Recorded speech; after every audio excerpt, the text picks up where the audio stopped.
Did you know how drugs destroyed Hitler and even influenced the course of World War II? The footage you are seeing now is historical imagery from March 20th, 1945, Hitler's last public appearance. He emerged from the bunker in Berlin to award medals to young soldiers. By this time, Hitler appeared completely exhausted, unlike his former spirited self. Although he maintained a smile for the camera and kindly shook hands and spoke with these young soldiers, appearing physically healthy on the surface, a different angle reveals the truth. Viewed from behind, one can see Hitler's left hand trembling incessantly, shaking uncontrollably. At this point, Hitler was deeply affected by drugs and relied on daily injections just to sustain his life. This is vastly different from the image we have of the Iron Führer, full of vitality, delivering impassioned speeches and inciting the masses with fiery emotion. So, how exactly did Hitler develop this drug addiction? How did these drugs affect him personally? And more importantly, how did they invisibly alter the entire course of World War II? In this video, we will uncover this little-known history and tell the story of Hitler's relationship with drugs. Before discussing the formation of Hitler's drug dependency, we must review his personal health history. Before the outbreak of WIT, Hitler's physical condition was vastly different from the manic and frail figure he presented in the later stages of the war. Tracing back to his youth, Hitler was physically slight and thin, but during this phase he had no serious illnesses and his overall health was normal. As an adult, the young Hitler failed the entrance exam for the Academy of Fine Arts Vienna twice. To survive, he had to sell paintings, living a destitute life in very poor conditions.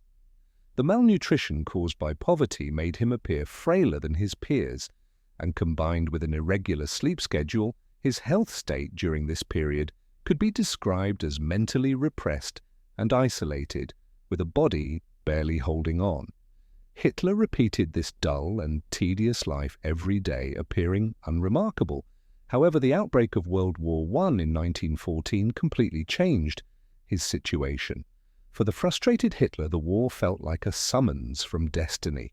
He finally escaped his impoverished life in Vienna, put on a German uniform, and became a dispatch runner for the 16th Bavarian Reserve Infantry Regiment. Compared to ordinary frontline infantry, a runner had to dash through fierce combat to deliver orders, a dangerous task but slightly better than slaughtering in the trenches all day. Long-term military life made him stronger than before. Training and marching honed his physical fitness, and he found a sense of belonging for the first time. Hitler was enduring and brave on the battlefield, earning the Iron Cross. For this destitute youth, who had suffered repeated blows in reality, the battlefield was not just an escape, but a stage to prove his worth.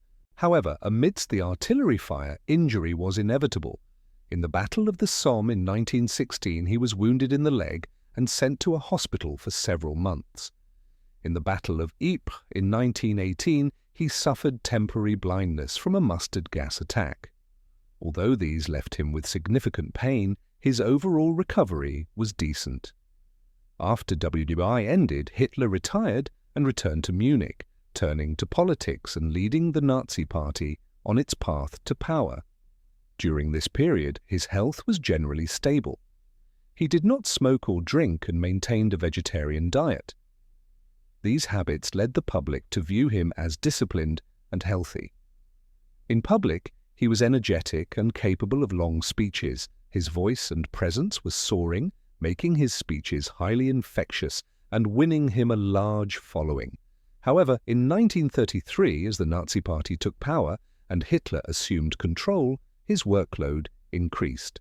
Long meetings, frequent speeches, endless diplomatic engagements, combined with his irregular schedule, often working late into the night and sleeping during the day, took a toll. These bad habits caused his body to break down, manifesting primarily in three ways. First, digestive issues. A strict vegetarian diet with a single nutritional structure and lack of animal protein led to indigestion, frequent bloating, and stomach pain. Second, neurasthenia and insomnia. After taking power, Hitler centralized all authority. He led the military, handled government affairs, and managed diplomacy. Frequently meeting all night and sleeping during the day disrupted his biological clock, causing headaches and insomnia. Third, mental instability. Hitler was already paranoid, neurotic, suspicious, and sensitive. The domestic power struggles made him both excited and exhausted. He would often fly into a rage over minor issues. These problems intertwined, leaving his body in a chronic state of sub-health.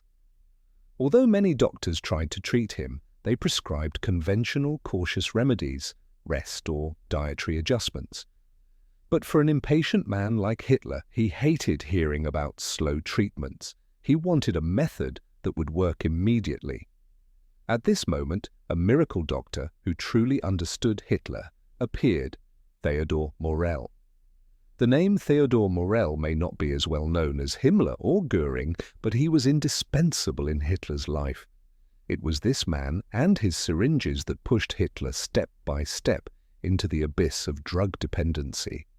Morell was originally an ordinary private doctor in Berlin, making a living through connections in high society. He looked unremarkable, even a bit sloppy, was overweight, and often smelled of alcohol. But he knew how to please patients, specializing in unconventional therapies and daring to use new drugs and injections that promised rapid results.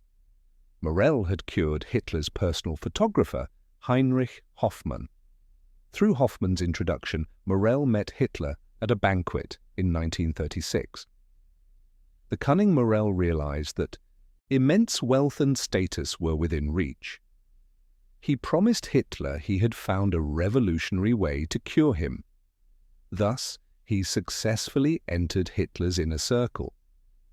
In the first treatment, Morell used a cocktail injection containing vitamin B1, glucose, intestinal bacteria cultures, painkillers, and sedatives. After one shot, Hitler felt refreshed, the bloating subsided, and the headaches temporarily vanished. This instant effect shocked Hitler. He felt he had found a doctor who truly understood his body.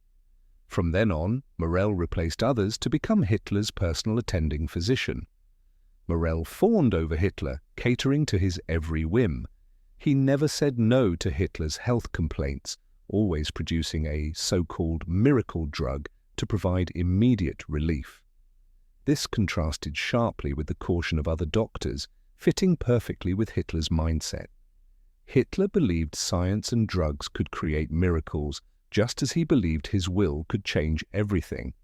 Consequently, Morell won Hitler's trust and was granted immense power, allowed to enter the Führer's residence at any time, even interrupting war conferences to give Hitler an injection. In the early stages, the drugs Morell prescribed were relatively conventional and controlled, yielding good results. 1936 to 1939 was a period of major expansion for Nazi Germany. They remilitarized the Rhineland, annexed Austria, and occupied Czechoslovakia, achieving a series of political victories. The world saw a spirited, energetic Führer.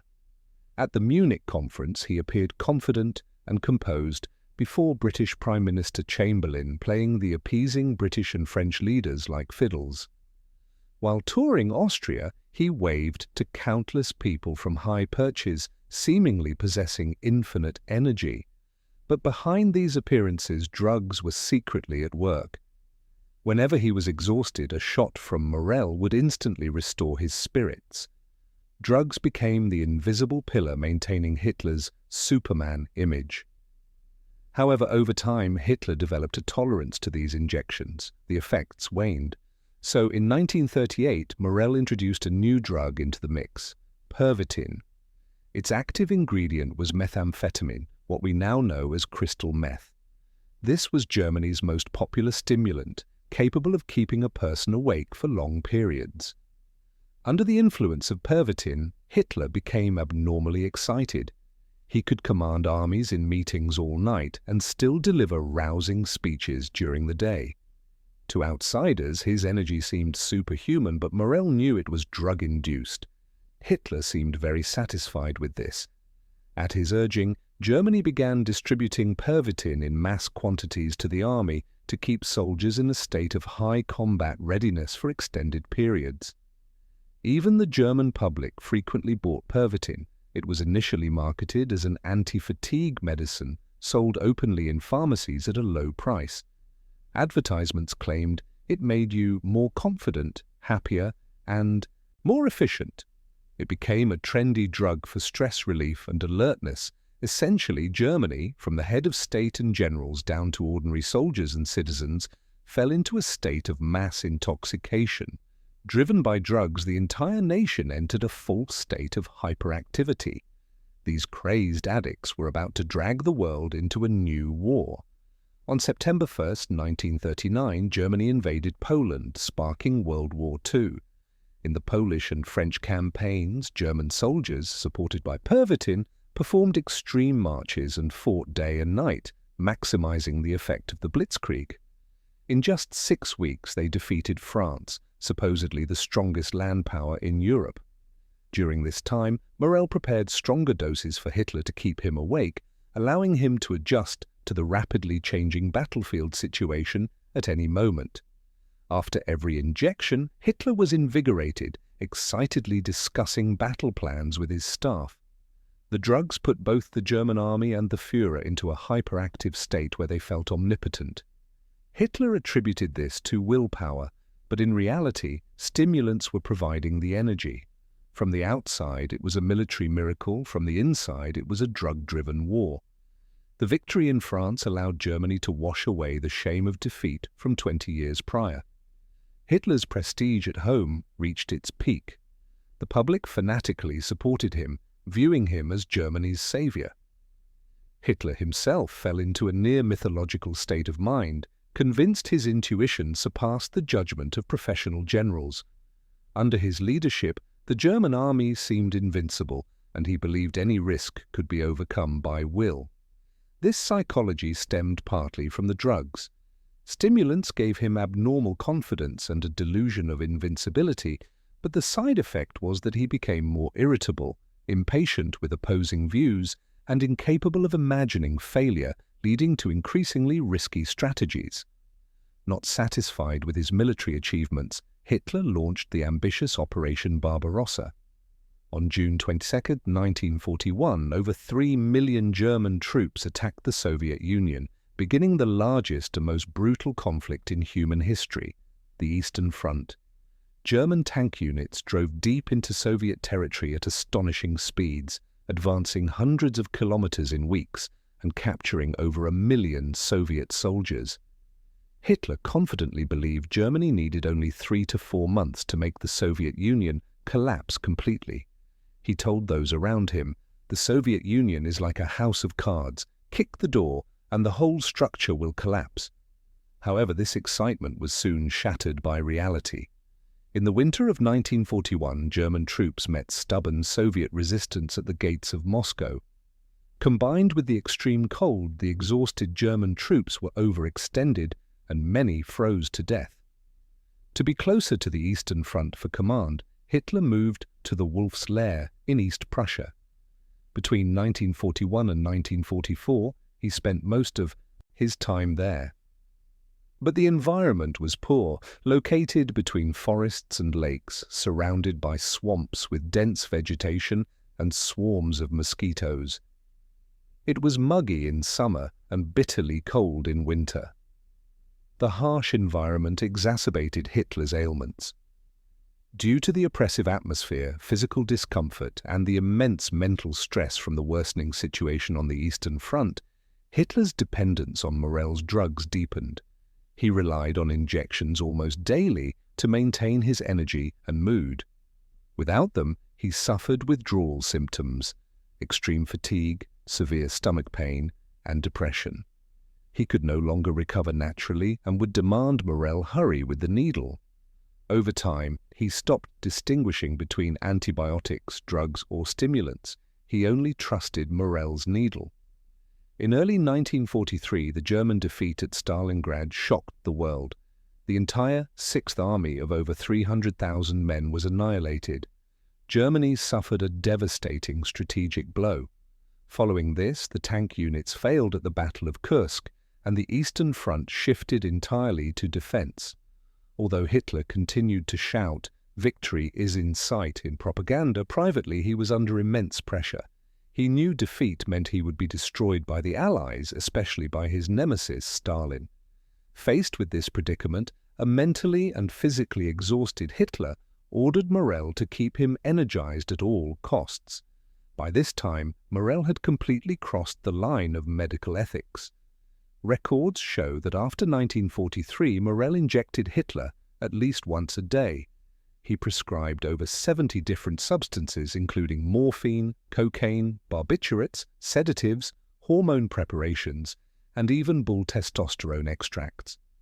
In other words, Hitler's body became a mobile laboratory where various drugs interacted. Whenever Hitler developed a tolerance, Morel simply increased the dosage crudely or switched to stronger drugs. During this period, Hitler's body deteriorated visibly. He became noticeably thinner, his skin turned waxy and yellow, and he was far from the high-spirited figure of earlier years. Furthermore, his left hand began to tremble uncontrollably. In many public settings, he had to grip his left hand tightly with his right or hide it behind his back to conceal the embarrassing shaking. If the physical collapse was the surface, the mental distortion had a more direct impact on the war. Long-term drug abuse made Hitler highly nervous and increasingly paranoid. He became obsessed with his intuition and mystical inspiration, ignoring objective intelligence and staff advice. He suspected almost everyone around him of betrayal, creating an oppressive atmosphere of mutual suspicion among the high command. Staff officers knew that when Hitler's eyes glazed over and he became hyperactive, the drugs were kicking in, and any objection was futile. This unstable mental state led to disastrous consequences in key military decisions. The most famous example is Hitler's costly lie-in during the Normandy landings.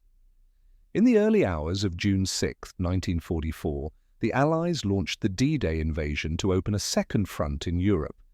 This was a critical turning point. Facing the surge of Allied troops, frontline German commanders requested the immediate deployment of armored divisions for a counterattack. However, these panzer units were part of the Supreme Reserve and required Hitler's personal approval to move. The problem was, Hitler was fast asleep. Due to his reliance on Morel's injections, his sleep-wake cycle was completely chaotic. He often worked late on stimulants and then forced himself to sleep with sedatives. The drug-induced sleep was very deep, and waking him risked provoking a manic rage. No one dared disturb him. The German high command was paralyzed. At the critical moment requiring rapid decision-making, the Supreme Commander was snoring. Hitler didn't wake up until noon. By the time he approved the panzer movement, the Allies had established a firm beachhead. Germany missed the best window for a counterattack, and the tide of war became irreversible. Another event in 1944 significantly impacted Hitler's health, the assassination attempt. By then, Nazi Germany was in a desperate situation. The Soviets were counterattacking in the east, and the Allies had landed in the west. A group of German officers and political elites realized they had to remove Hitler and form a new government to negotiate peace, or Germany would be destroyed. Colonel Klaus von Stauffenberg, a veteran who had lost an eye and a hand in combat, plotted the assassination. On July 20th in 1944, Stauffenberg brought a briefcase containing a bomb into the briefing room at the Wolf's Lair. He placed it under the table near Hitler's legs and left on the pretext of making a phone call. Unfortunately, after he left, someone moved the briefcase. The bomb exploded, destroying the room, killing 4 and injuring several others. Hitler survived because he was shielded by the heavy table leg. Although the assassination failed, it dealt a further blow to his fragile body and mind. Physically, the explosion ruptured his eardrums and damaged his arm, worsening his tremors.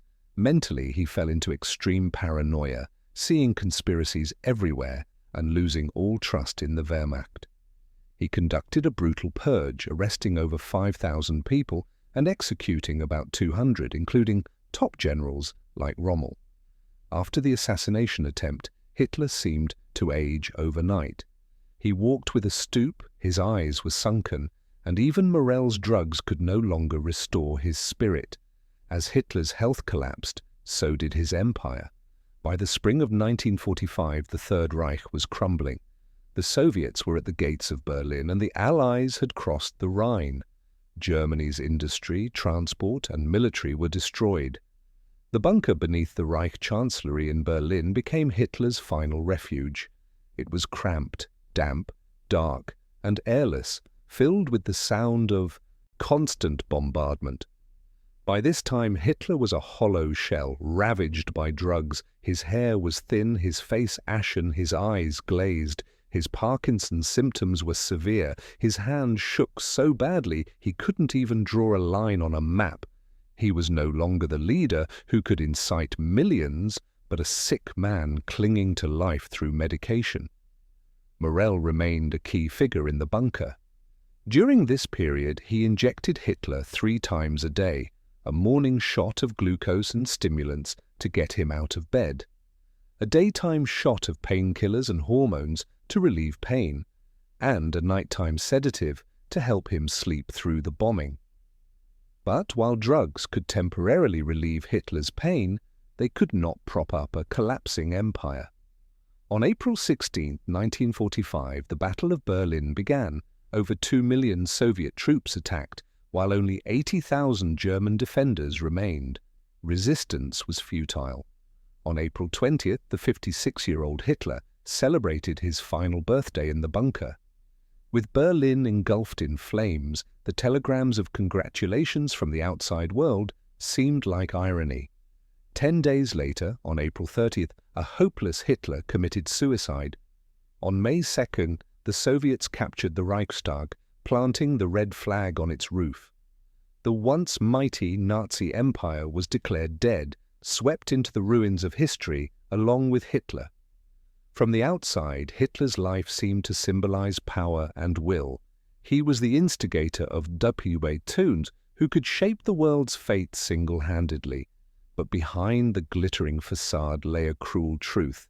The Führer was long a slave to drugs. When we peel back the layers, we find that what supported his speeches and his rage was not an iron will, but syringe after syringe.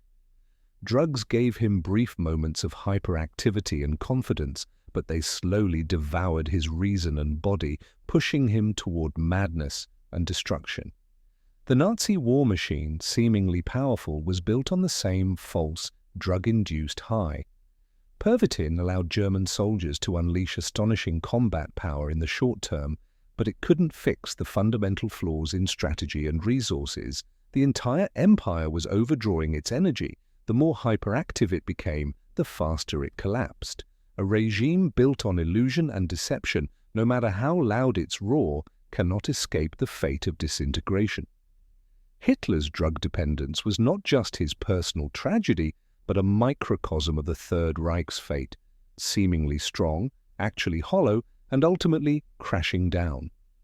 The absurdity of history lies in the fact that sometimes what changes the world isn't a grand strategy or philosophy, but a tiny syringe or an inconspicuous pill.